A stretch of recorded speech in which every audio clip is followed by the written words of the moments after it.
Buenas tardes. José Luis me ha pedido que iniciara esta sesión con unas palabras, supongo que en términos de coordinadora del seminario, tal como quedamos en el organigrama de la reunión que tuvimos a finales de octubre, pero siendo realistas, yo creo que lo hago como coordinadora emérita, porque la coordinación real del seminario, como todos sabéis, la está haciendo Carla. En cualquier caso, sí le inicio como entusiasta del seminario, tanto en las sesiones en las que tenemos como hoy invitados que pueden enseñarnos muchas cosas, como en sesiones que tengamos de discusión interna y que espero que algunas de estas se puedan hacer presencialmente dentro de poco si esta ola baja. No sé si será la última o no, pero bueno, espero que nos veamos presencialmente. Gonzalo, estoy encantada de oírte porque verdaderamente en los últimos años las posiciones más iluminadoras en antropología nos han venido de Latinoamérica. Entonces, más allá de la presentación que haga Carla, formal, muchísimas gracias y te escucharemos todos con mucho interés. Carla, cuando quieras, como coordinadora real. Vale, gracias, Aurora. ¿Se escucha bien, cierto? Vale. Bueno, Gonzalo es antropólogo por la Universidad Austral de Chile. Obtuvo su magíster en el 2005 y su doctorado en el 2010 en la Universidad de Brasilia. Y en el 2013 se integró a la Universidad Católica de Temuco al Departamento de Antropología y desde el 2015 pertenece al Núcleo de Estudios Interétnicos e Interculturales. Ha realizado trabajo de campo y participado en investigaciones tanto en Brasil, Chile y España. Sus áreas de interés son la epistemología de la antropología, teoría antropológica y etnográfica, antropología de la globalización, antropología rural, antropología de los desastres naturales, antropologías mundiales, de lo que nos va a hablar hoy, interculturalidad y debates críticos de la sociedad contemporánea. Actualmente es director del programa de magíster en antropología de la Universidad Católica de Temuco y además integra el Colegio de Antropólogos de Chile y es parte del directorio de la Asociación Latinoamericana de Antropología. Y bueno, por otra parte, también mencionar que Gonzalo fue mi profesor mientras yo estudiaba en el grado en Temuco, entonces también estoy muy emocionada de poder escuchar su presentación que se titula De las antropologías mundiales a nuestros días. Algunas reflexiones, experiencias y debates posibles en torno a las antropologías desde Latinoamérica. Así que, Gonzalo, el micrófono es todo tuyo. Muchísimas gracias, Carla, por la invitación, a José Luis por la coordinación y a la profesora Aurora por la generosa introducción también y dar un poco de contexto donde estamos. La verdad que también estoy súper contento y emocionado. Voy a intentar hablar lo más lento posible porque los chilenos y chilenas tienen muy mala fama de que hablamos muy rápido. Así que si es que me pongo muy rápido, ustedes me avisan por el chat y yo le bajo un poco las revoluciones, ¿ya? Voy a comenzar a compartir mi presentación. Ustedes me confirman si la están viendo bien, por favor. La están viendo, ¿cierto? Sí. Bueno, perdonen mi acento, pero no podía dejar de escribirlo en catalán. Buenas tardes a totes y tots, ¿ya? Bueno, yo hablé con Carla un poco por dónde me podría ir hoy día, ¿cierto? Y me dijeron que la antropología mundial es como que no estaba tan divulgada, tan conocida. Entonces, la primera pregunta que quería compartir inicialmente con ustedes es, bueno, ¿por qué volver a pensar un proyecto que ya tiene un proyecto, un seminario, un curso, una red, ¿cierto? Porque tiene múltiples facetas, ¿cierto? Volver a pensar antropologías mundiales el día de hoy, ¿cierto? O por dónde nos va a llevar este camino. Yo creo que todos y todas sabemos que la antropología constantemente siempre ha estado cuestionándose, preguntándose, ¿cierto? Por la forma que hacemos o cómo hacemos, ¿cierto? O cómo establecemos una relación, ¿cierto? Con nuestros sujetos de estudio, de investigación, o con nuestros también con co-ciudadanos, ¿cierto? Co-trabajadores y trabajadoras. Y creo que la antropología mundial propuso inflexiones que son muy interesantes y que hasta el día de hoy podemos recuperar y obviamente que ir más allá también de estas primeras reflexiones, ¿ya? Creo que la antropología en sí misma, ¿cierto? Al igual, ¿cierto? Del objeto o el sujeto que siempre estaba vinculado, estaba en constante transformación. Entonces, creo que la antropología no le pasa lo que le pasa a otras disciplinas, ¿cierto? Siempre hemos tenido la capacidad, ¿cierto?, de romper la rigidez, ¿cierto?, de ciertos moldes para ver, entender o comprender, ¿cierto?, no solamente la propia disciplina, sino que también nuestro lugar en el mundo. Entonces, por ahí va un poco la invitación inicial, ¿ya? He dividido esta presentación en 3 partes, ¿ya? Me voy a hacer énfasis en dos partes. En la parte inicial, un poco retomando y colocando bajo contexto, ¿cierto?, lo que serían las antropologías mundiales, ¿cierto?, un poco las influencias, los momentos, pero sobre todo también los ejercicios previos, ¿cierto?, de dónde, cómo este proyecto se vincula, ¿cierto?, con otros momentos claves dentro de la antropología. Un poco como un ejercicio genealógico, ¿cierto?, buscando ciertas epistemes que nos permiten dejar, ¿cierto?, las propuestas dentro de discusiones más amplias en la antropología, ¿ya? Y ahí, claro, voy a entrar sobre algunas claves del propio proyecto, ¿ya? Y estas claves las quiero mezclar, ¿cierto?, con algunas propuestas de algunos autores latinoamericanos. Acá voy a ser bastante más breve y sucinto que en la etapa anterior para poder centrarme en la última etapa, ¿cierto?, que es como para pensar una agenda, ¿cierto?, de cómo estos elementos que parecieron un poco epistémicos, ¿cierto?, un poco en clave, ¿cierto?, de una imaginación política, pueden tornarse prácticas y elementos concretos, ¿cierto?, para que lo podamos establecer desde cualquier lugar en el mundo. Entonces, un poco esa es como la invitación o el camino que pretendo seguir el día de hoy. Entonces voy a comenzar con la primera parte, ¿cierto?, que tiene que ver entonces con, retomando sobre todo para las personas que no conocen o que no están muy familiarizadas con el proyecto de antropologías mundiales, ¿cierto? Yo les comentaba entonces que habían ciertos momentos muy vinculantes. De hecho, parte de los autores, principalmente estoy hablando acá de Arturo Escobar y Gustavo Lins Rivero, ¿cierto?, que proponen en el seminario, ¿cierto?, la Warren Green Foundation, que después se torna un libro, que después se va a tornar un proyecto y una red. También lo reconocen, ¿cierto?, en su introducción, ¿cierto?, que son ciertos momentos clave, ¿ya? Y que, lo que es divertido, pero la Warren Green Foundation ha tenido un papel protagónico en toda esta genealogía, ya siempre ha estado bastante vinculada. Y la mayoría son seminarios que se tornan libros después y que tienen obviamente un impacto bastante significativo. Bueno, y uno de ellos, ¿cierto?, el seminario que se llamó, ¿cierto?, Antropología Indígena, ¿cierto?, Antropología en los países no occidentales, ¿cierto?, que trajo como dos elementos a colación. Uno, que reconocía entonces que la antropología en las finales de los 70 ya se encontraba esparcida, ¿cierto?, a lo largo de todo el mundo, por tanto que ya habían significativamente nuevas generaciones, ¿cierto?, de antropólogos, por así llamarlo, ya vamos a discutir ese concepto como nativos, ¿cierto? Y al mismo tiempo comienza el cuestionamiento si podríamos pensar o cuál es la capacidad crítica, ¿cierto?, que los elementos como occidental o no occidental tienen para proponer para la propia antropología, ¿no? Y después hay un texto muy interesante de Lalita de Piayarti, que publicó el año 79, que se llama El camino, ¿cierto?, en la antropología mundial, ¿cierto? Y ella lo que discute en su texto, ¿cierto?, que se ha dado cuenta cuál fue el papel protagónico que tuvo Estados Unidos, ¿cierto?, después de la Segunda Guerra Mundial para establecer, ¿cierto?, una cierta hegemonía en la antropología. Y comienza a revisar congresos internacionales, ¿cierto?, y que comienzan a dar cuenta que quien toma las riendas de la internalización de la disciplina es Estados Unidos, ¿ya? Y si se fijan, bueno, nace también la revista Carta Anthropology, que siempre lo pensó a una escala global, ¿cierto?, donde el propio logo de la revista, que ha cambiado en cierta sutileza, pero sigue representando un poco la idea de la antropología en todas partes del mundo, ¿ya? Y bueno, y otro texto y otro momento también que es importante y que se vincula, ¿cierto?, con muchas epistemes de las antropologías mundiales, tiene que ver un poco con la crítica colonial, ¿ya? Obviamente con la crítica colonial que tenemos la primera versión de los 70, pero la podemos vincular hasta la versión, ¿cierto?, con los proyectos de coloniales en Latinoamérica, ¿cierto? Pero inicialmente esta crítica colonial, también en un seminario, también en un libro, ¿cierto?, que se llama Antropología, ¿cierto?, y el encuentro colonial. Y tiene una introducción que es muy rica. Hay un micrófono abierto, no sé si tal vez lo puedan desconectar, que hace un poquito de interferencia.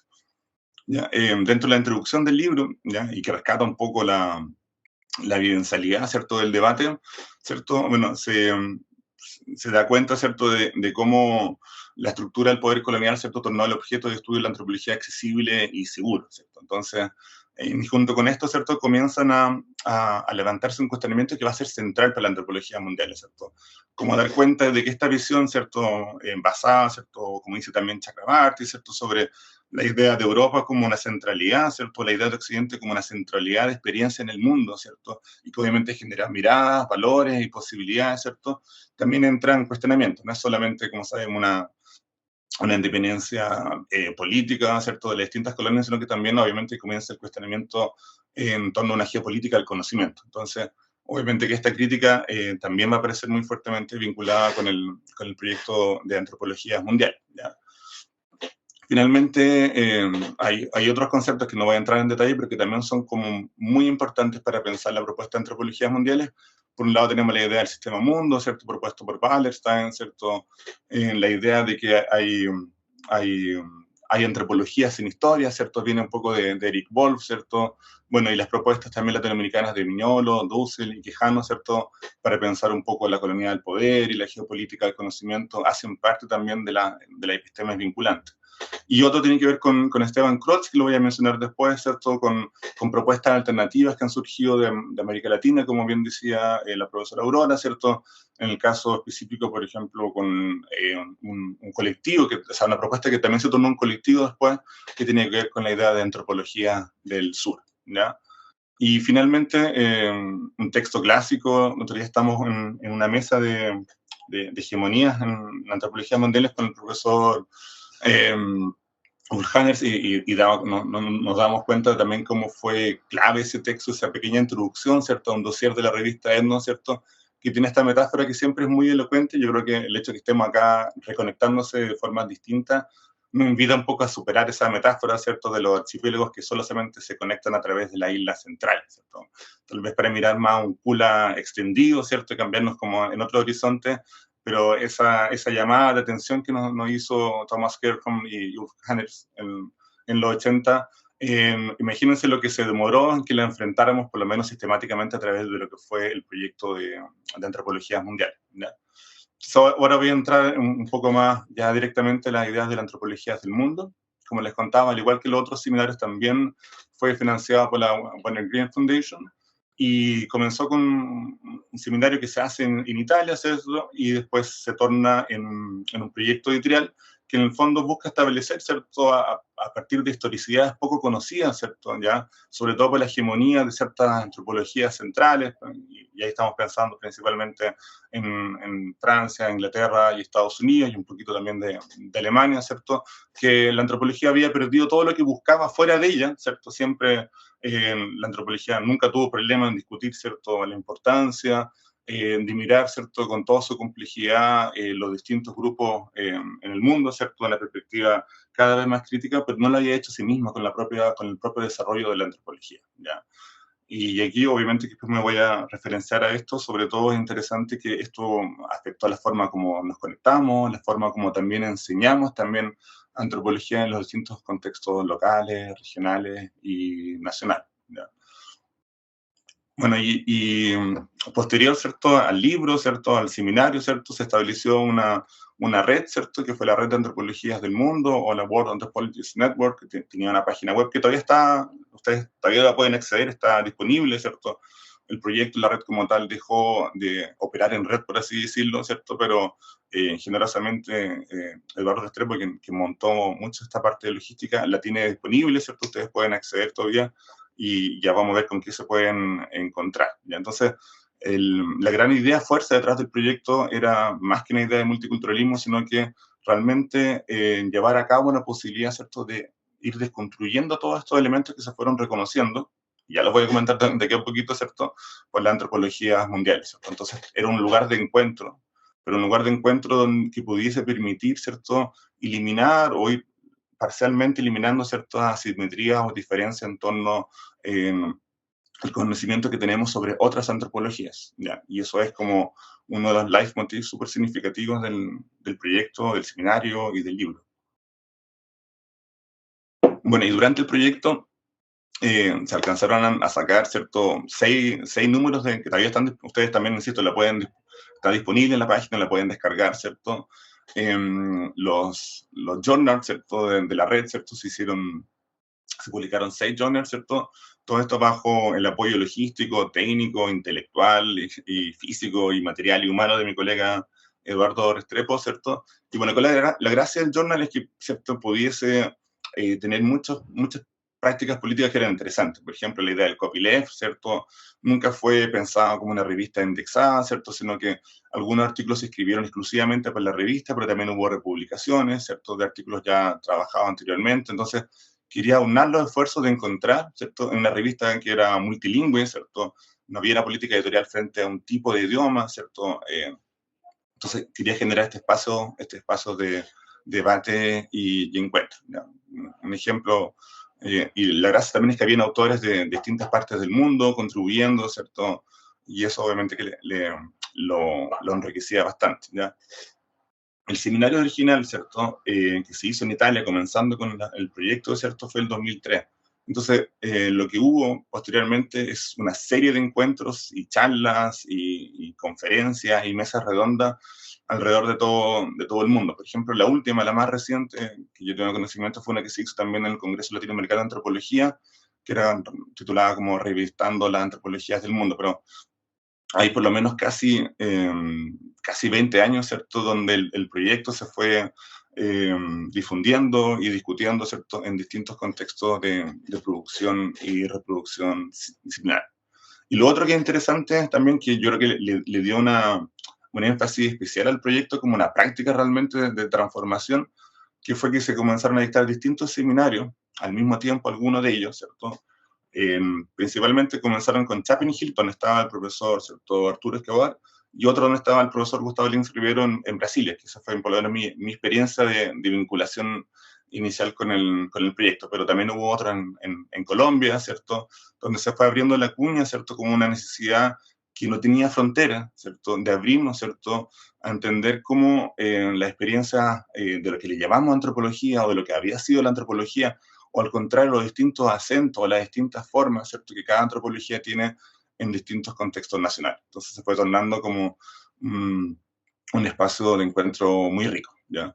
Y aparte de esto estaban ciertos trabajos que se fueron levantando, que iban más allá del libro, ¿cierto?, problematizando el proyecto, ¿cierto?, en sus bases de imaginación política, lo podríamos decir. Entonces, bueno, hubo una producción muy rica, por ejemplo, están los textos de Eduardo Restrepo con Arturo Escobar, están las ideas de cómo políticas pensadas por Gustavo Lins Rivero, ¿cierto? En fin, hay una serie de textos que van acompañando esta reflexión, van acompañando un poco el proyecto y ayudan un poco a diseminar, ¿cierto?, los elementos epistémicos centrales que tuvo, ¿cierto?, el proyecto, ¿ya? Y si uno hiciera como un resumen, ¿cierto?, mirando, bueno, cuáles fueron los periodos significativos, ¿cierto?, o hasta dónde va, hasta dónde llega, ¿cierto? Bueno, tenemos el seminario original del 2003, la publicación del libro en 2006, ¿cierto?, en Routledge, y después ya la versión en español del libro, primero por Envión en Colombia y después por el Envión Ciesa, que ustedes lo pueden encontrar, está disponible y se puede descargar. Y el otro fue el periódico, ¿cierto?, que funcionó del 2005 al 2012, como les contaba, bajo el alero del profesor Eduardo Restrepo, ¿ya? Y la red estuvo realmente activa, significativa, con intercambios de mensajes hasta el 2013. Y una materialidad práctica también que generó el proyecto de Antropologías Mundiales fue el establecimiento del Consejo Mundial de Antropología, sobre todo exactamente en la base de pensar como política, ¿cierto? Entonces, se creó el Consejo, CAA, que todavía está activo, ¿cierto? Y se fundó en Brasil, ¿cierto? En Recife, ¿cierto? Donde habían, si no me confundo, habían invitados de 13 personas de distintas asociaciones y colegios de antropólogos del mundo, ¿ya? ¿Qué me gustaría hacer ahora? Me gustaría ahondar en algunos elementos, son pocos, 3 o 4, de las propuestas más en concreto que el proyecto tuvo, ¿cierto?, para después ir vinculándolo, ¿cierto?, con autores latinoamericanos y finalmente pensar esta agenda que yo les proponía inicialmente, bueno, ¿qué es lo que podemos hacer con esto? Para que no solamente nos quedemos en una discusión que es muy interesante, pero que obviamente como traspasamos una discusión a lo que siempre tuvo el proyecto, o sea, a lo que puede llevarse a cabo en una agenda transformadora, una agenda como de imaginación política, ¿ya? Bueno, entonces, uno de las consideraciones iniciales, ¿cierto?, es que habían ciertas hegemonías, ¿cierto?, que se situaban como centrales, ¿cierto?, sobre todo incluso en torno a la producción de la diferencia, ¿ya? Entonces, el proyecto, el libro y el seminario buscaban exactamente contrastar esta historicidad frente a la propia existencia de la antropología, ¿cierto?, con mayúscula, como si fuese una sola, o que hubiese solamente en un lugar una antropología, incluso un poco con esta idea de lo que podrían ser como antropologías centrales, o la idea que propone después Roberto Cardoso Olivera de una matriz antropológica, ¿cierto? Entonces, ¿cómo vamos tomando cuenta, ¿cierto?, de lo que estaba y de lo que podríamos transformar, ¿ya? Y obviamente que había que hacer, que lo que hay que hacer, incluso hasta el día de hoy, porque por mucho que el proyecto como tal acabó, no hemos superado muchas de las cosas que están propuestas. Entonces, creo que es súper importante que lo estemos siempre retomando, y obviamente desde cada lugar, ¿cierto?, desde cada forma posible, ¿ya? Y eso significa descentrar, significa también rehistorizar, ¿cierto?, y significa priorizar, ¿cierto?, lo que hemos entendido como antropología, ¿ya? Y eso obviamente que no termina con colocarle una S en la palabra antropología, ¿cierto?, pero es un buen comienzo, ¿ya?, con desconstruir un poco que hay una forma de antropología que es la única y exclusiva, ¿cierto? Porque tampoco vemos al mundo con esos ojos. Entonces, yo creo que el proyecto siempre pasó para dar un poco cuenta de cómo podemos ver la antropología también como vemos el mundo, ¿ya? Y romper un poco por eso, ¿ya? Obviamente que siempre es difícil porque la tradición también opera dentro de la antropología. Si consideramos que la antropología en su capacidad de reproducción y práctica también constituye elementos propios a un grupo, a una sociedad, ¿cierto? Nos damos cuenta también que la antropología le cuesta mucho también cambiar, o sea, se levanta sus propios margen de acción, sus propias tradiciones, y no es fácil siempre cambiar los lentes, por así decirlo, ¿ya? Bueno, otro elemento que es súper interesante, y aquí se recupera un poco la idea también de Hanner, ¿cierto?, y Thomas, ¿cierto?, tiene que ver, por un lado, con el provincialismo metropolitano, ¿cierto?, que tiene que ver, ¿cierto?, con la ignorancia que tienen los centros hegemónicos sobre la producción de otras antropologías fuera de estos centros, y la otra versión, ¿cierto?, que también igual de cruel, que tiene que ver con el cosmopolitismo provincial, donde las antropologías que estarían, uno ya puede cuestionar un poco eso, pero en una posición provinciana, periférica, solo sabrían de las antropologías centrales y no sabrían nada de las antropologías que están, ¿cierto?, continuas a ellas, ¿ya? Este modelo sirve, si uno lo piensa, también desde los estados nacionales, ¿cierto?, en cuanto a los tipos de producción de antropología, pero también funciona si lo pensamos también dentro de los contextos nacionales, ¿cierto?, entre antropología, ¿cierto?, dentro de un contexto nacional, ¿cierto? Entonces, ahí hay una búsqueda, ¿cierto?, de tensionar la idea de la antropología sin historia, ¿ya? Y finalmente, un horizonte de posibilidades que se levanta entonces, o que está debajo de la propuesta, ¿cierto?, es generar que esta revisión, ¿cierto?, estas consideraciones epistémicas nos podrían llevar, ¿cierto?, a un proyecto político, ¿cierto?, un proyecto político, ¿cierto?, que nos permita nuevas formas dialógicas, ¿cierto? Yo creo que lo que estamos haciendo hoy día, lo que vamos a hacer cuando conversemos y discutamos y nos pongamos, ¿cierto?, me imagino y espero rescatar un poco la evidencialidad también de ustedes, también frente a los contenidos del proyecto, generar también otras vías de compromiso, ¿ya? Y eso lo voy a retomar también cuando pensemos una agenda plausible que la antropología puede tener. Ahora, como voy a sintetizar como dos paginitas cortas, ¿cierto?, en el fondo, cuáles eran estos puntos que nos traía el proyecto, el libro y la red, ¿ya? Entonces, una búsqueda por una antropología más democrática, ¿cierto?, una antropología que se asuma, ¿cierto?, en coexistencias con otras, ¿cierto?, consecuentemente transnacional, y sobre todo una palabra que fue muy clave y casi en todos los textos que salieron después, que tienen que ver, ¿cierto?, con una antropología más realmente heteroglóxica, ¿cierto?, ¿ya? Una búsqueda de una red más descentrada, ¿cierto?, ¿ya? Y que obviamente que en el comienzo, imagínense 2003, hoy día estamos normalizados por el contexto pandémico de estar acá en reuniones virtuales, pero en 2003 era una ventana, ¿cierto?, a las plataformas de conexión a escala global, ¿cierto? Entonces, se tenía mucha esperanza de que por sí mismos las plataformas podrían generar, ¿cierto?, transformaciones, ¿cierto?, en la conectividad. Hoy en día sabemos que no es tan así, ¿cierto?, pero sigue siendo una herramienta que nos permite hacer eso, ¿ya? Lo otro que es importante es que nos permitió, y insisto, nos permite también actualmente vernos distintos como parte, ¿cierto?, de varias antropologías, ¿cierto?, sea en contextos locales, regionales, nacionales, pero también dentro de arenas transnacionales, como la posibilidad de poner la antropología en el espejo, ¿ya? Y obviamente que todos hacemos muchos tipos de antropología, tenemos muchos temas al mismo tiempo, pero en mi perspectiva creo que esa reflexividad debe ser parte en algún momento, ¿cierto?, de nuestro quehacer antropológico, sea dentro de la academia o sea fuera de la academia. Creo que ese ejercicio que nos propuso la antropología mundial debe ser un ejercicio recurrente, de obligarnos a situarnos dentro de un espejo. Y ahí vamos a ver que eso tiene también consecuencias políticas que yo quiero enfatizar después, ¿ya? Bueno, y un elemento que es súper interesante y por eso también me gusta mucho conversarlo, tiene que ver con un cuestionamiento crítico, ¿cierto?, a cómo enseñamos y representamos la antropología. Y ahí también hay un lugar de praxis, ¿cierto?, que tenemos cómo hacer interferencias, ¿cierto?, ¿ya? Donde podemos superar un poco esta idea de lo central y lo periférico, ¿cierto?, de que hubiese un tipo de antropología y que hubiese otro tipo de antropología. Y eso tiene que ver nuestro papel que tenemos también de cómo vamos entregando esto a las nuevas generaciones, porque es como cuando les vamos a contar un cuento, ¿cierto?, a nuestros hijos de noche, y ya nos sentimos incómodos con ciertas fábulas, ¿cierto? Y como que las vamos cambiando cuando vamos leyendo, ¿cierto? Porque ciertos papeles vinculados con género, ciertos papeles vinculados con la realidad social, o ciertas moralidades que no nos cuadran, y las vamos interviniendo. Bueno, el proyecto de Antropologías Mundiales tiene que ver con eso también, con la capacidad que tenemos de ir interviniendo con cosas que ya no creemos que son parte de cómo concebimos la antropología. Y obviamente que eso está, a mi entender, acuñado en ciertas moralidades que no hay nada más, lo cierto, transgredirlas y ir transformándolas, cierto, paso a paso, ¿ya? Bueno, los últimos dos puntos que quiero enfatizar del proyecto, ¿cierto?, tiene que ver, ¿cierto?, con no perder nunca de vista las implicancias que tiene, ¿cierto?, la diferencia de poder entre antropología. Y nuevamente aquí no me quiero solamente colocar en un escenario nacional, ¿cierto?, sino también dentro, y cada uno de ustedes sabrá cómo se vive eso, pero también en los contextos nacionales. Sabemos que hay muchas diferencias internas, ¿cierto?, que se reflejan tanto en condiciones materiales de reproductibilidad de un departamento, una carrera, ¿cierto?, pero también, y esta es la parte más triste, por así decirlo, en la forma como representamos y imaginamos esa diferencia, ¿ya? Y obviamente que la consecuencia de eso es que vamos generando, ¿cierto?, distintos mecanismos de exclusión e inclusión entre antropología, ¿ya? Todos hemos explicado de alguna forma sobre eso. Ahora la pregunta es, ¿qué es lo que podemos hacer con eso? ¿Ya?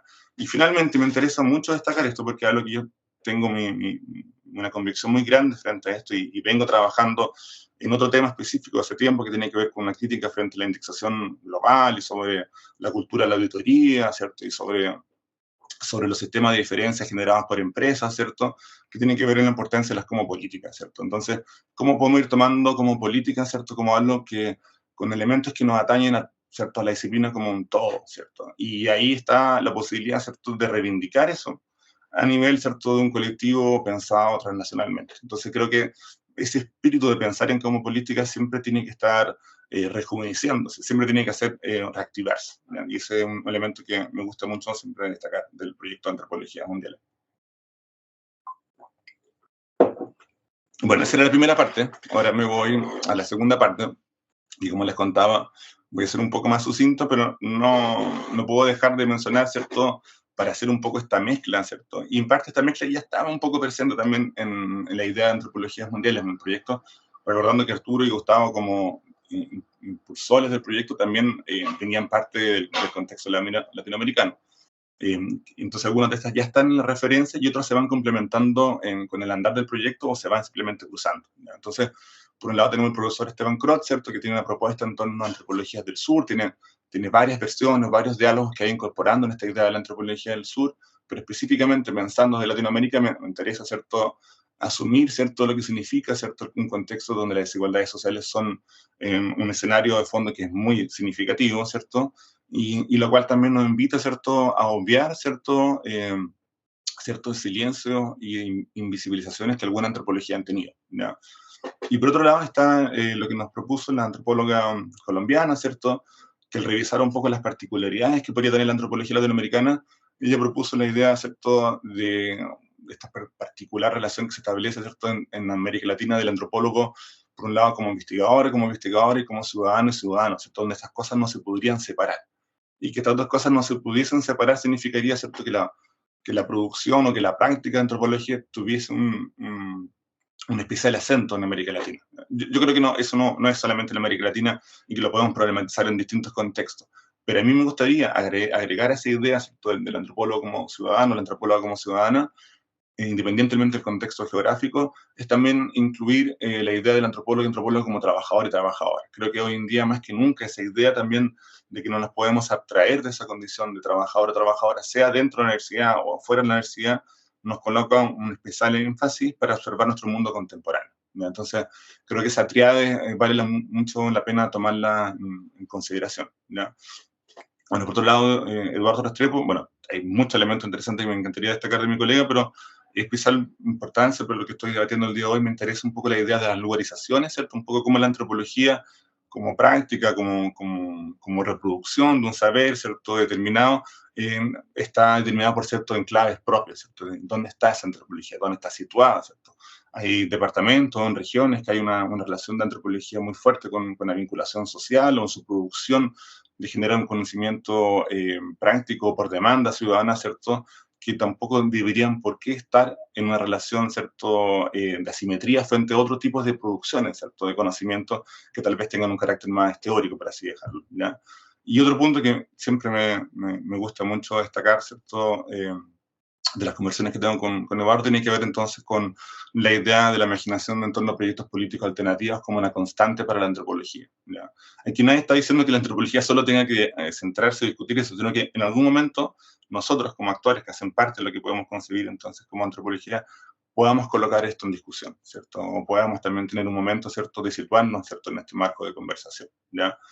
Y bueno, y de Roberto Cardoso Olivera lo que me gusta es destacar esta noción, que son dos libros, ¿cierto?, pero donde divide un poco el mundo de la antropología en las posibilidades que tenemos de reflexión, ¿cierto?, pero por otro lado, ¿cierto?, que le llama el pensamiento, ¿cierto?, las formas como ha construido, ¿cierto?, episteme teóricamente su disciplina, y por otro lado, con la idea de la práctica antropológica, y ahí entra una diversidad, ¿cierto?, de facetas que la propia práctica podría tener, ¿ya?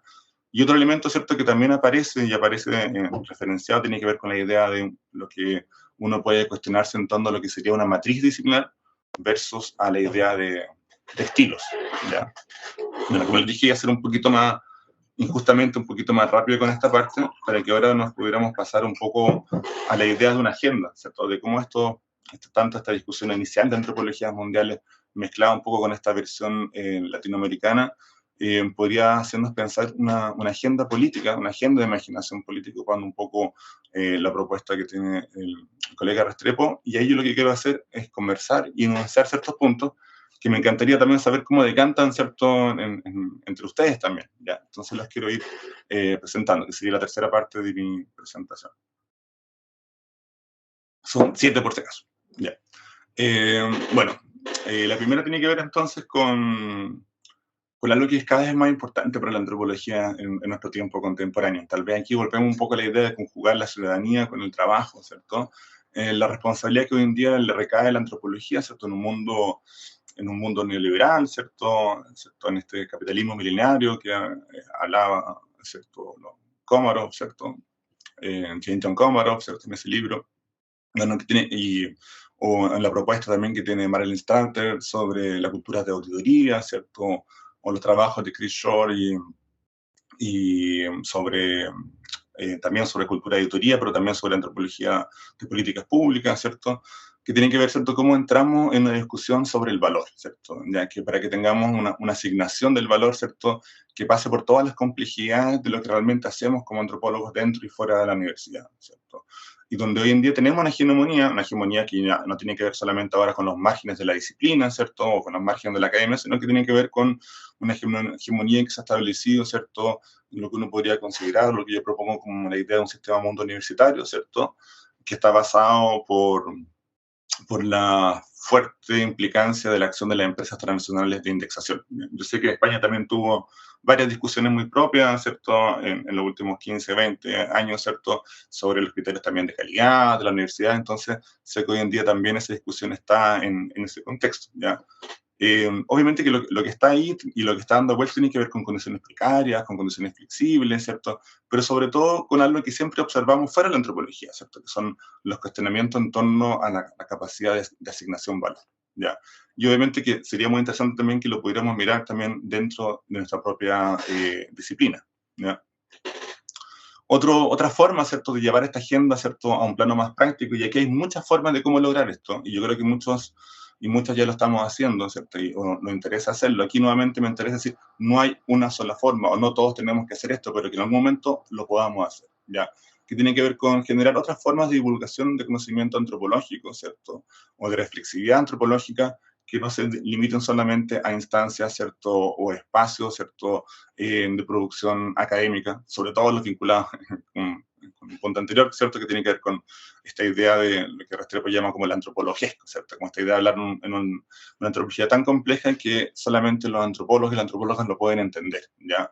Y esto no es nuevo para la antropología, hasta los años 30, los años 40, ¿cierto? La antropología pública fue muy activa, ¿cierto? Tuvo una participación en debates que eran obviamente parte de la sociedad civil, ¿cierto? Porque la antropología se situaba como parte, o tenía un compromiso de esto, pero creo que la antropología se ha ido cada vez un poco alejando de ese espacio. Eso no significa que hay trabajos aplicados maravillosos, o que en algunos casos la antropología tiene un papel muy activo, ¿cierto? En un papel ciudadano, pero también quiero enfatizar eso, ¿cierto? Donde buscar también, ¿cierto? De coexistir, insisto, no es que tengan que hacerlo solo en esta forma, pero buscar alternativas, ¿cierto? Para que la antropología y todo lo que podemos proponer, ¿cierto? Esas maravillas, ¿cierto? Que enseñamos a nuestros estudiantes, las podamos poner al alcance de todas y todos, ¿cierto? Tener un rol más protagónico con la ciudadanía, ¿ya? Y esto se puede hacer, insisto, de muchas formas posibles, ¿ya? De materialidades, ¿cierto? Distintas, de textos sin bibliografía, ¿cierto? De encuentros, en fin, de seminarios. Bueno, lo otro, que me imagino que lo que estamos haciendo acá, y por lo cual yo le soy muy grato, ¿cierto? Es reconectarse, conocer, leer, ¿cierto? Cada vez, ¿cierto? Para el lado, para abajo, cerca, desde lejos, ¿cierto? Yo sé que hay muchas partes, por lo menos dentro de las universidades, que ni siquiera los vecinos se leen, ¿cierto? Porque no hay tiempo, hay todo un problema del tiempo, ¿cierto? Pero eso está generando que nos estemos levantando muchos muros, ¿cierto? Y la única forma que cosas como que están levantadas epistémicamente en torno a transformar las simetrías de la diferencia o la producción de la diferencia, o frente a antropologías centrales y hegemónicas, es que nos abramos, ¿cierto? Más allá del libro original o del proyecto o de la revista, que nos abramos continuamente a explorar, ¿cierto?, en otras antropologías, ¿ya? Buscando como otras preguntas, otras respuestas se llevan a cabo, ¿ya? Bueno, y esto se conjuga el punto 4 con un poco con el punto 2, ¿cierto? Siempre estar activo, ¿cierto? Buscar el debate público, ¿cierto? Buscar en torno a política de ciencia, educación, trabajo, de ciudadanía. Nuevamente sé que hay mucha antropología en muchos contextos nacionales y locales que tienen un papel muy activo. Sé que también, por ejemplo, con migración, con religión, han sido espacios de experiencia muy concretos donde la antropología ha aportado mucho, pero creo que esa religa, ya tal vez nosotros estamos imbuidos también por lo que pasó con este proyecto, ¿cierto?, de una nueva constitución, ¿cierto? Pero es importante que no perdamos de vista que eso siempre es una posibilidad continua de religarnos, ¿no? Y bueno, frente a todo este mundo flexible y precario, a veces que los académicos, académicas, por lo menos en el contexto universitario, se encuentran, ¿cierto?, con sobre demanda para publicación en determinados lugares, en determinadas revistas, ¿cierto? A veces ha hecho que la docencia, que es como nuestro lugar de formación de carácter, pensaría Richard Sennett, ¿cierto?, como personas que contribuimos a la sociedad, ¿cierto?, generando también enseñanza, docencia, cada vez más se ha ido afectando y transgrediendo, o sea, como que hay mucha gente que no quiere hacer clase en el pregrado, gente que quiere tener cada vez más tiempo para investigar, ¿cierto? Y esas son las formas que nos vamos excluyendo como sujetos posicionados en el mundo. Entonces, un poco a que nos podamos reencantar con toda la riqueza que siempre la docencia puede tener, ¿ya? Bueno, ya los últimos 2 puntos para ir un poco cerrando, ¿cierto? Bueno, asumir la desigualdad y la diferencia y la subordinación como categorías reales, ¿cierto? Significa también aportar conceptualmente en su discusión. Entonces, nuevamente, no es que solamente tengamos que hacer esto, pero lo podemos hacer, ¿ya? Y esto es lo que conversamos tal vez antes de iniciar el seminario, de ir buscando esto que yo le llamo cuñas, ¿cierto? Cuñas que pueden generar transformación. A veces son pequeñas transformaciones, pero es como decir que ciertos statu quo que existen, o como la discusión que les planteaba frente a la forma o a la tradición, ¿cierto? Que dejáramos un poco la forma institucional, ¿cierto? Que buscáramos siempre alternativas, ¿cierto? De la misma forma como nos parecen tan ricas las alternativas que estudiamos en los distintos contextos globales o que leemos, ¿cierto? Sobre de cómo los agentes, cómo los actores sociales están siempre buscando formas tan ingeniosas de crear, contestar el poder, ¿cierto? Y hacer actores políticos tan válidos, nosotros también lo deberíamos hacer. Si es que asumimos que la diferencia y la desigualdad son categorías de experiencia, nosotros también deberíamos tener un papel protagónico también como trabajadores, como personas, como ciudadanos, como antropólogas y como antropólogos, ¿ya? Y finalmente el último punto, y con esto ya voy a dar el cierre y creo que voy a cumplir 40 minutos, significaría descentrarse, ¿cierto? Es siempre una posibilidad valiosa y necesaria, tal vez hoy más que nunca. Las ciencias sociales pueden ofrecernos en una primera instancia un camino para buscar relaciones múltiples y complejas entre diversos, pero luego en otra instancia ayudarnos a reconocer que los centros no son ni fijos ni hegemónicos por sí mismos, sino más bien porque creemos que lo son o que le han dado valor a estos más que a otros valores, ¿ya? Entonces, somos nosotros y nosotras los que somos capaces, ¿cierto? No es solamente la lectura, ¿cierto? La discusión, sino que nosotros mismos tenemos la capacidad de reimaginar, ¿cierto? Esas relaciones de forma distinta, o de contestar las formas de asignación de valor que nos están haciendo o nos están estableciendo fuera de nuestra comunidad moral, ¿ya? Entonces, nosotros somos agente activo, o la idea de que toda esta agenda se envuelve o se involucra con lo que yo propongo de antropología posibles. Eso, muchas gracias.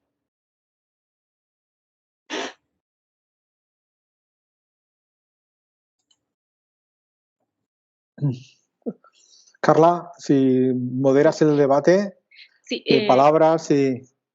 Muchas gracias, Gonzalo, por tu presentación.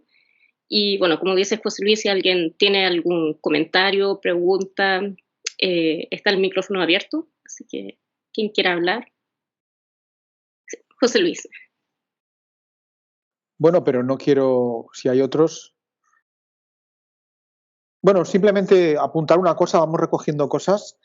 Mira, últimamente me estoy moviendo por diferentes lugares y en todas partes me encuentro con el mismo tema, ¿no? De que con reconocimiento de que el mundo ha cambiado. O sea, ahora mismo es un mundo digital, más desigual, un mundo híbrido donde usamos todo tipo de dispositivos de manera natural y, sin embargo, las disciplinas pues siguen ancladas, lógicamente, pues en otros tiempos. Entonces, el mundo es diferente. El mundo es diferente. Seguramente hacer trabajo de campo ahora, si Malinowski estuviese aquí, seguramente lo haría con Facebook, con Instagram y con TikTok.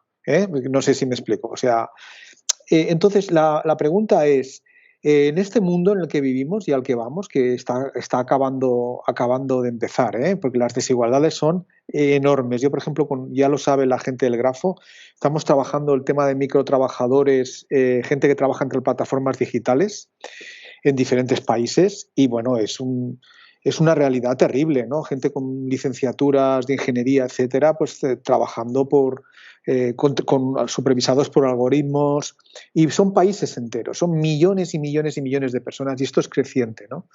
Esto es un ejemplo, pero hay otros muchos, ¿no? Entonces, claro, desde ese punto de vista yo te quería preguntar, ¿tú cómo ves? Nosotros intuimos que la antropología tiene respuestas para esas preguntas, porque son preguntas viejas de la antropología, ¿no? Por ejemplo, el valor, por ejemplo, la desigualdad, por ejemplo, los diferentes sistemas de circulación de monedas, como tú has hablado de comunidades morales, ¿no? Entonces, te encuentras con que muchas de esas preguntas se responden en los medios de comunicación usando fuentes antropológicas antiguas, ¿no? Que las redescubren, ¿no? Redescubren a Polanyi, redescubren a mucha gente. Entonces, mi pregunta es, ¿tú cómo ves? ¿Cuál sería, digamos, la contribución de la antropología al mundo este en el que estamos, ¿no? De cambio climático, de desigualdad, de digitalización, de polarización crecientes? Y bueno, y gracias por la presentación. ¿Voy el tiro o juntas preguntas, Carla? Sí, puedes ir respondiendo al tiro, yo creo. Sí. José Luis, ¿qué pregunta me ha hecho? Pero ¿qué pregunta? Me pongo contra la pared, pero me encanta la pregunta. De hecho, es un espacio como para situarse dentro de ese lugar, ¿ya? Yo creo que la pregunta pasa por asumir de que las llagas que ha tenido el neoliberalismo han sido demasiado significativas, por lo menos en mi contexto, pensando, ¿cierto?, sobre la atomización de la vida en sociedad, ¿cierto?, la forma de la pérdida de conectarnos de una forma colectiva, ya que estamos con la posibilidad de contestar el valor, ¿cierto?, y cómo ciertas demandas, de hecho también se ha mirado un poco para España, también con ciertas miradas también en torno, más allá de esa precarización que tú estás describiendo y que estás trabajando, ¿cierto?, pero por lo menos en torno a la jornada laboral, que en Chile son 44 horas, por ejemplo, ya se está empezando a pasar a 40 horas, y lo que comienza a aparecer, ¿cierto?, como una reivindicación generacional ahora es que las personas quieren tiempo para vivir fuera del trabajo, ¿ya? Y ahí hay un primer cuestionamiento que tiene que ver, que pasa por una idea mucho más colectiva que lo que teníamos hace poco atrás, como la única la única no contestable, que tiene que ver con la idea del esfuerzo, ¿cierto? Esa versión liberal, ¿cierto? El sujeto que va a poder progredir, ¿cierto? El sujeto que se puede sacrificar. Entonces, yo creo que un poco la idea de contestar el valor, ¿cierto? Pasa por asumir que los sacrificios como están planteados, ¿cierto? Dentro de una lógica, ¿cierto? Liberal, de individualización de la vida social, deben ser replanteados. Entonces, lo que estamos viviendo ahora, por ejemplo, en Chile, o el cuestionamiento, o tal vez la propia elección, ¿cierto? De Gabriel Boric, exactamente pasó por decir, ¿cierto?, de que hubo formas, ¿ya? O un sistema de pensiones que pasaba simplemente por el aporte individual y que esto era especulativo, ¿cierto?, que se va a colocar en una especulación financiera, ¿ya? Y que por tanto tú ibas a estar en merced a eso, donde no hay ninguna liga, ¿cierto? No hay ninguna liga no hay ninguna liga del futuro, ¿cierto?, con el presente, ¿ya? Entonces yo veo que ya hay transformaciones que las tenemos que dar cuenta, y que obviamente, como dices tú, hay una recuperación fuerte de Moss, y ya en los años 90, ¿cierto? Moss volvió a estar en la escena política nuevamente, y aquí voy cerrando, hay un movimiento en Chile que se llama No Más AFP. AFP es el sistema de jubilación de cuentas individuales, ¿cierto? Y si uno comienza a revisar los contenidos de la propuesta, ¿por qué no querían No Más AFP?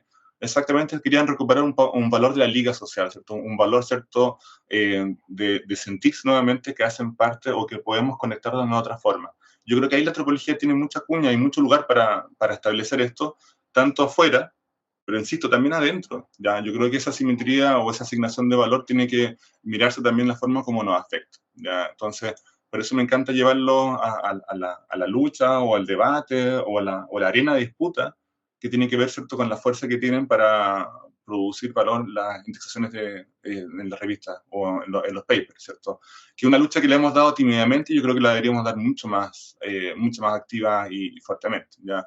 La capacidad que genera, ¿cierto? O si uno la mira, ¿cierto?, fríamente, es exactamente como si fuera el AFP. A mí me gustaría decir no más paper dentro de esa escala de indexación. Me gustaría que tuviéramos la libertad de escoger con quiénes y dónde podemos comunicarnos, y que eso no signifique más o menos valor para tu carrera, ¿ya?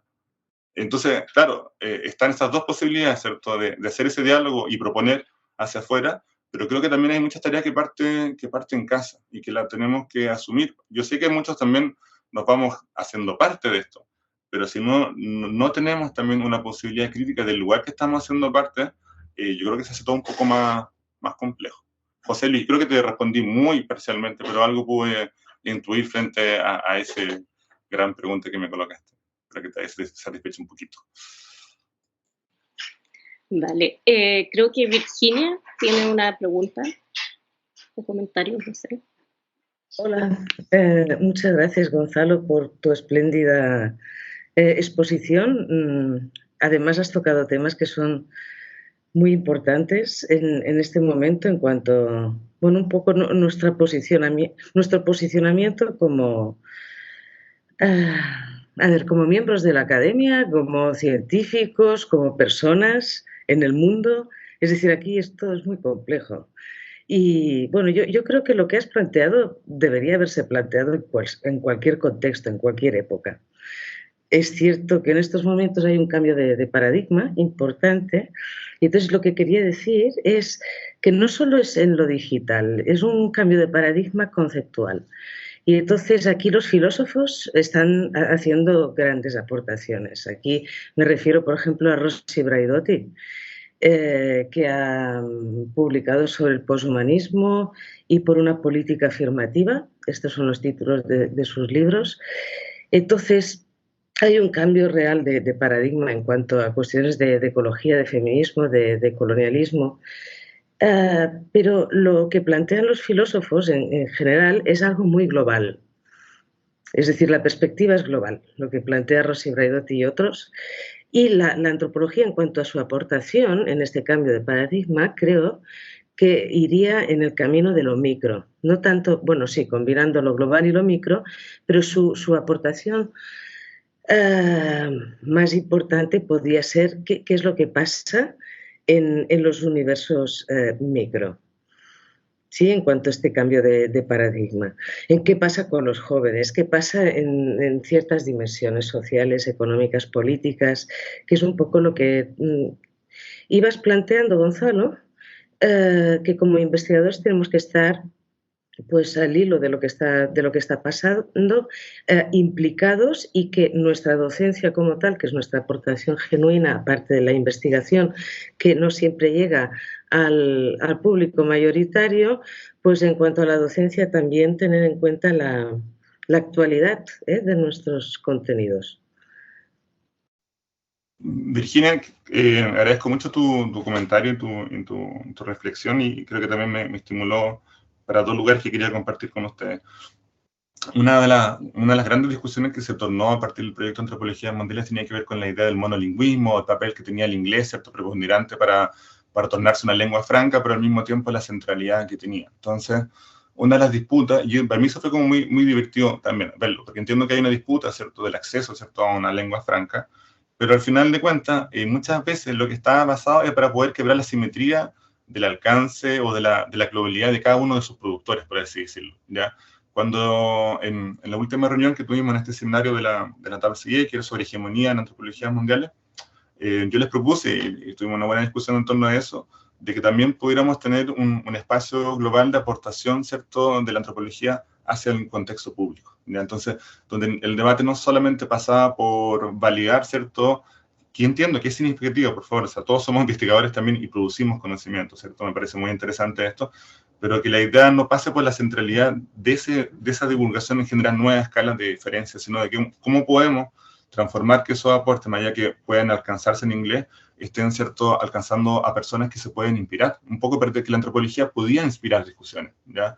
No solamente aportar revelando situaciones, ¿cierto?, que me imagino que lo podemos hacer constantemente con la investigación, sino que aportar, ¿cierto?, a esa discusión sobre lo que están viviendo determinados actores, determinadas personas. Y eso es mucho más fácil aproximarnos cuando nos sacamos de ese lugar o esa posición donde parece ser que nos estamos enfrentando, en un lugar donde nos ponemos como una máscara, en sentido también de modo, ¿cierto?, que somos antropólogos, como que dejáramos de ser otra cosa, ¿ya? Creo que cuando nos situamos realmente en esa coexistencia, y que eso no tiene ningún pecado, que no va a quitar ninguna validez científica o aproximación de la realidad, de que somos múltiples cosas al mismo tiempo, insisto, creo que la liga es más fácil de hacerlo. Entonces, para mí el debate, claro, ocupemos el inglés como lengua franca y podamos generar más divulgación de ciertos trabajos, pero al mismo tiempo ocupemos el inglés entonces para dibujar también una propuesta que salió en Filipinas o en Colombia sobre una experiencia práctica y que quiere conversar con otros actores que nos las pueden mostrar para comparar eso. Entonces, no solamente comparemos investigaciones, sino que comparemos también formas de aproximaciones que tenemos sobre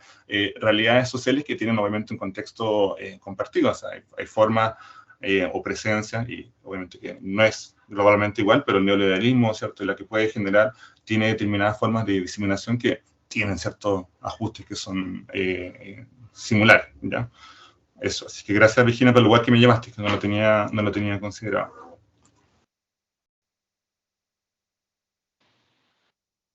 ¿Alguien más tiene alguna pregunta, algún comentario? José Luis. Perdonad que hoy esté participando tanto y quizás, no sé, acallando otras palabras, pero mira, yo tengo una experiencia que fuimos con Aurora González hace unos años a Mozambique y tuvimos una experiencia maravillosa allí, colaborando con la Universidad Eduardo Mondlane y otros colegas.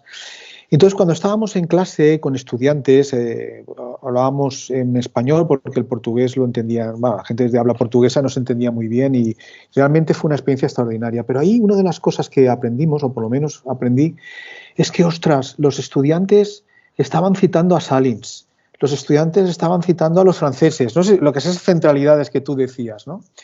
Es decir, que cuando hablamos de antropología, de otras antropologías mundiales, asumimos que son capaces de generar conocimiento nuevo, relevante, incisivo sobre el mundo que nos rodea. Y nosotros sabemos que para que eso sea posible necesitas recursos. Tú necesitas a alguien que conozca una realidad durante un tiempo, que haga el estado de la cuestión. No sé si me explico. Necesitas realmente gente que trabaje, ¿no?, para poder levantar nuevas cuestiones, nuevas ideas, o para poder oponerse a paradigmas existentes, ¿entiendes o no? Entonces, ¿qué pasa? Pasa que la financiación de la investigación está en esos lugares centrales. Entonces, claro, tú no vas a crear conocimiento de la nada. lo vas a crear dedicándole un tiempo, le vas a dedicar teniendo unos recursos, ¿no? Le vas a dedicar teniendo un tiempo para pensar, para escribir en la lengua que tú quieras, ¿no? Para ir a congresos, para visitar universidades. Es decir, todo eso, digamos, ahora mismo en este esquema de ciencia neoliberal, desaparece, ¿no? Porque te dan eso dentro de un proyecto que de excelente, que está dentro de los 10 primeros, no sé si me explico. Es decir, que el mismo sistema está viendo las posibilidades de crear, digamos, conocimientos alternativos, conocimientos alternativos válidos y no basados en esta competencia, ¿no? Digo esto en primer lugar y digo una segunda cosa y ya me callo, os lo prometo. La segunda cosa es que, ¿sabes? Me preocupa sobre todo la libertad científica. Le hemos dado por supuesta la libertad de pensamiento, la libertad de pensamiento científico. La libertad de cátedra ya ni hablo, porque la libertad de cátedra, ahora si cambias una coma de un programa universitario, tiene que pasar por agencias de acreditación y un montón de técnicos y de técnicas, y dices, mejor no cambio la coma, porque si no voy a tener que rellenar muchos formularios. Pero hablo sí de la libertad científica, de la capacidad, ahora es todo aplicado y está todo orientado, la capacidad realmente de la investigación de proponer temas nuevos y que esos temas nuevos te den recursos para poderlos desarrollar. No sé si me explico. O sea, no hay libertad científica cuando tú realmente te dan un proyecto y tú tienes que hacer como consultor, desarrollar ese proyecto durante no sé cuántos años, ¿no? En temas de ambientales en las islas Fiji. Es libertad científica cuando tú crees que es intelectualmente relevante hacer algo en las islas Fiji. No sé si me explico, ¿no? Por las razones que sean, de parentesco, pues de individualismo, de otras cuestiones. Entonces, claro, yo lo que creo es que todo esto lo que está es realmente haciendo una censura extraordinaria de las posibilidades de tener conocimiento fresco, nuevo, relevante, incisivo, etcétera, ¿no? Y de eso somos parte todos, todos y todas formamos parte del sistema. Y ahora sí ya me callo, José Luis, me encantó tus dos comentarios, tus dos reflexiones, y también me va a permitir decir algo que tal vez no lo había dejado con énfasis muy claro. Yo dije que lo iba a recuperar, la idea del cosmopolitismo que lo había propuesto con Antropologías Mundiales. Entonces, el cosmopolitismo propuesto ahí, más allá de ser un Consejo Mundial de Antropología donde podamos actuar, ¿cierto?, a escala global, tiene que ver, ¿cierto?, con también pensar a escala global formas de contestar esa asignación de valor. Yo sé que es un poco utópico, me lo han dicho así, ¿cierto?, un poco naif, ¿cierto?, un poco inocente, pero ¿cuál es el problema con la mayoría, ¿cierto?, ministerios de la ciencia en muchos países hoy en día? Que la asignación de valor es exclusiva, ¿cierto?, a un tipo de indexación de la publicación, ¿ya? Pero lo que nosotros hacemos como investigadores, académicos, docentes, es mucho más complejo que eso. Y las otras cosas no tienen acción, no tienen valor o tienen un valor mucho menor, ¿ya? Que si me vinculé con una ONG para hacer un trabajo colaborativo, si es que hice una docencia no sé a dónde, ¿cierto? Que si quise publicar en el diario de una forma que es distinta, esa asignación de valor, aunque tenga el mismo tiempo de inversión o tal vez pueda tener más o menos impacto, no tiene el mismo valor. Y esto obviamente que afecta no solamente a los proyectos, sino afecta la posibilidad de acceder hoy en día a la universidad o de mantenerse en la universidad. Entonces, yo creo que estamos en el momento, ¿cierto? Y porque la antropología, como tú mismo lo habías colocado antes, es un especial lugar para pensar cómo podemos contestar el valor, ¿cierto?, en escala global. ¿Ya? Yo creo que esto lo conversamos ese día también, WCEA, en fin, y debería pensar a proponer un índice global, ¿cierto?, que pueda tornarse una alternativa. Si Scopus o WOS es controlado, ¿cierto?, por empresas que son transnacionales, que nos dicen cuánto vale, cuánto publicamos en ese lugar, y ese valor no pasa por si ese acceso es público o no es público, bueno, ¿qué pasa si lentamente, ¿cierto?, con esfuerzo colectivo y solidario, ¿cierto?, en escalas, en redes de escalas nacionales, regionales, locales, comenzamos a preparar y pensar un índice que se reconozca, por lo menos en nuestra disciplina, la asignación de valor? Y si ese índice se puede ir ocupando con el tiempo, porque al final, ¿quién trabaja en un consejo de ciencias de antropología o ciencias sociales? Es un colega, ¿ya? Y él tendrá de alguna forma u otra, él tendrá a futuro con esto, con esta capacidad de ir interviniendo un poco esos lugares. Pero lo que pasa es que ya no creemos que se puede intervenir. Creemos que esa asignación no se puede contestar, ¿ya? Y yo lo sé porque hay mucha gente que hace muchos sacrificios para poder mantener las dos cosas, ¿cierto? O que es muy difícil, como tú decías, pero para poder incorporar un programa que se escape de la centralidad del autor y me haga leer otro, necesito tiempo para leer, pero es que no tengo tiempo para leer, ¿ves? Y ahí, ¿cómo vamos balanceando eso? Si no, nos vamos a quedar con el proyecto de Antropologías Mundiales como algo que estaba muy bonito y que no lo podíamos bajar. ¿Cómo alguien puede tener una lectura, no sé, del País Vasco o de Galicia dentro de un plan, o como antropología en las comunidades autónomas de España podría ser un curso obligatorio que represente la diversidad de forma de pensar la antropología en la península ibérica? No sé, ¿cómo vamos generando esas cuñas para obligarnos a situar tanto en espacios de reflexividad en torno a cuestiones que son de la antropología, pero también en torno a cuestiones que van más allá de la antropología?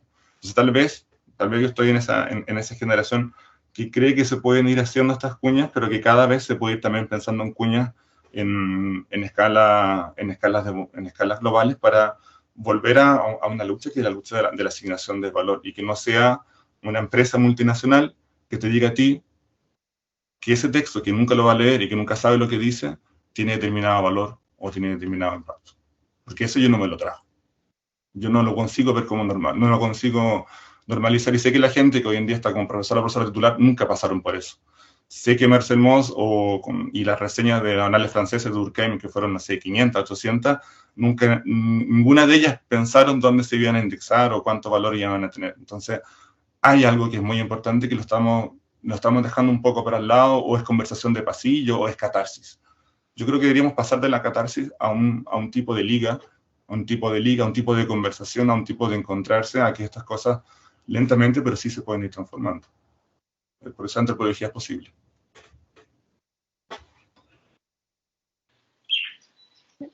Aurora, ¿tienes un comentario? Sí, no sé si había levantado la mano o no.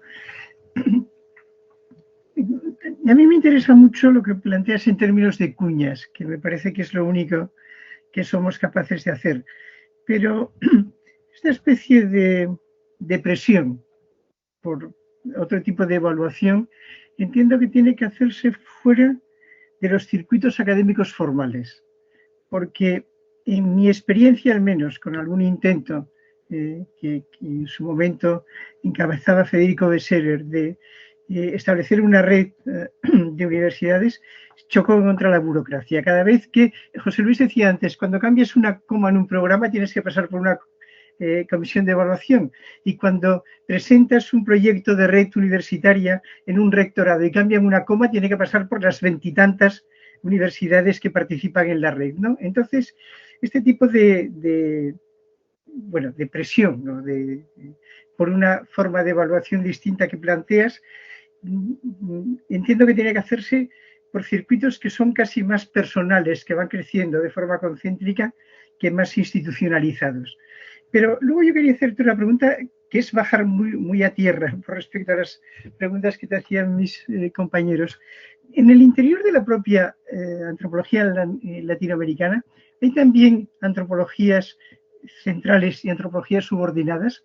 Porque cuando yo comento en las clases de máster respecto a epistemologías del sur, y hablo en concreto con una antropología que he tenido más contacto ha sido con la mexicana desde hace 30 años, y comento cómo me fascinó en el primer contacto en 1992 lo que aprendí de las cosas que se estaban haciendo en Ixtapalapa.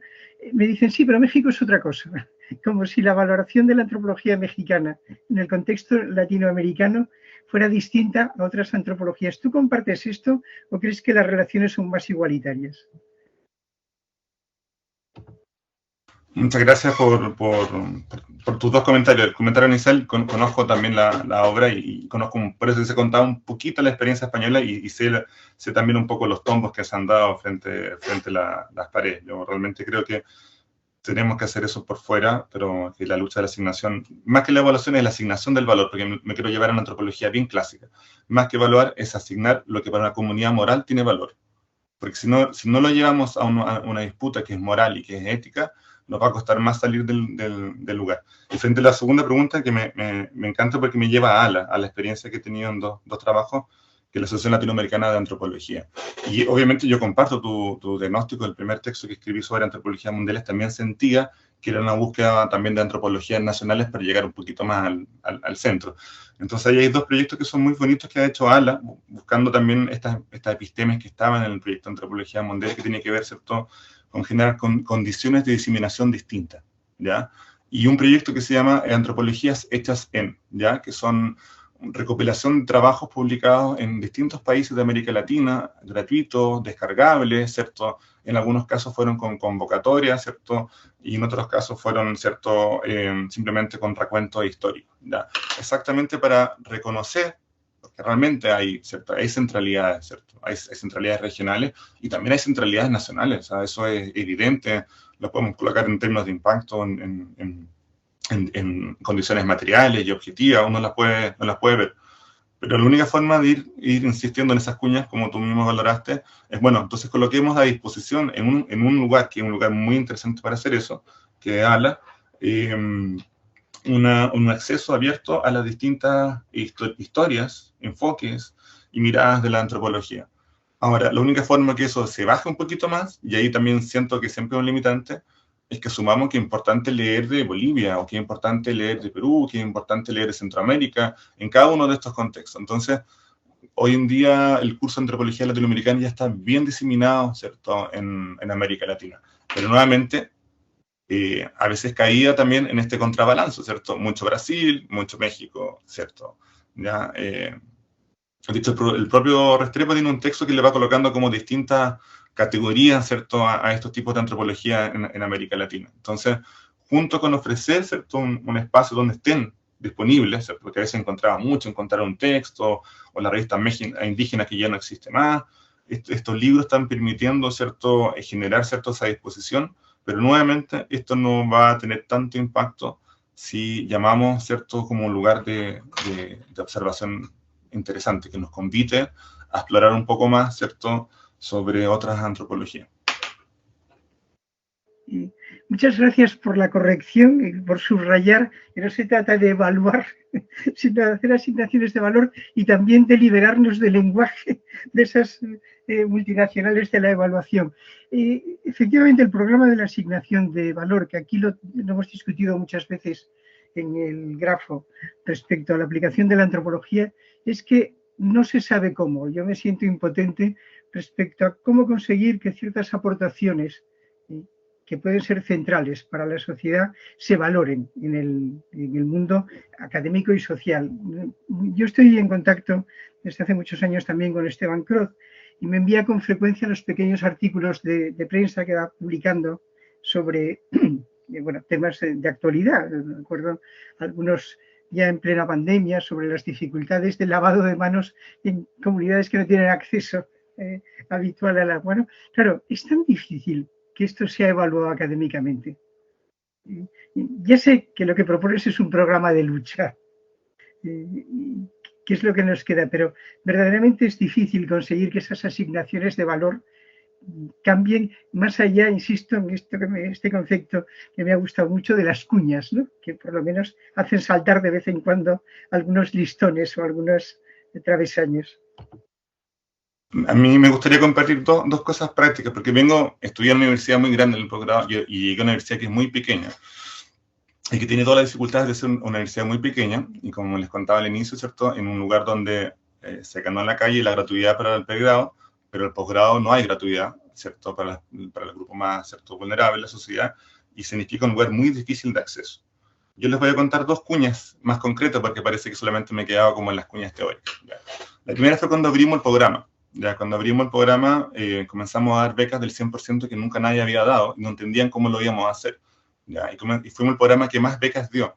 ¿Qué es lo que pasó? Que para poder abrirlo, hoy en día ya lo puedo comentar públicamente, los colegas se pusieron con clases que no iban a ser ni renumeradas ni con carga de descuento.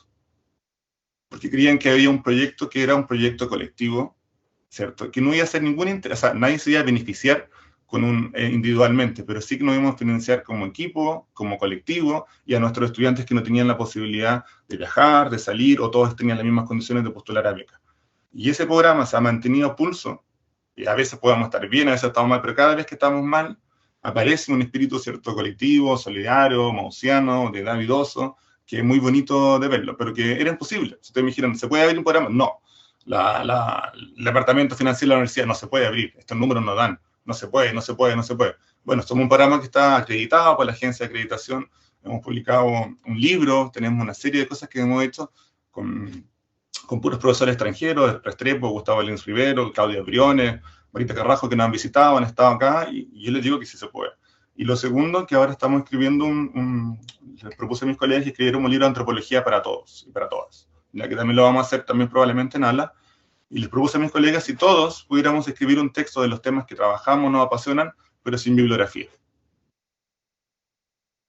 Y ahí vamos. Estamos ahora en el proceso, ¿cierto? Y no sé si eso va a tener un impacto, pero pedirle a mis colegas, porque tengo colegas que tienen alta productividad, mediana y baja, pero pedirle y digan que esto tiene un sentido para nosotros, que eso puede ser una forma de comunicarnos de una otra forma, y que se atrevan a hacerlo, y que rompan un poco la escala o el valor del tiempo y lo puedan hacer, y que lo estén haciendo, para mí otra cuña ganada, por así decirlo ahora. Entonces, tal vez las universidades chicas tenemos que imaginarnos, porque como que todo parece imposible, pero todo tiene que ser posible. Entonces, como que nada está garantizado. Y ahí eso tal vez te obliga un poco más, o cuando tú has tenido el contacto con una universidad muy grande, muy central, ¿cierto? A ver esas diferencias que hay que ir transformándolas, si bien son materiales, son económicas, pero sobre todo por disposiciones, ¿ya? Que esos son, que nos podemos religar, que hay liga, y esa liga no nos puede convocar, porque somos habilidosos también, y yo sé que somos. Y para algo estudiamos antropología, ¿sí? Hay algo ahí entre nosotros también. Eso.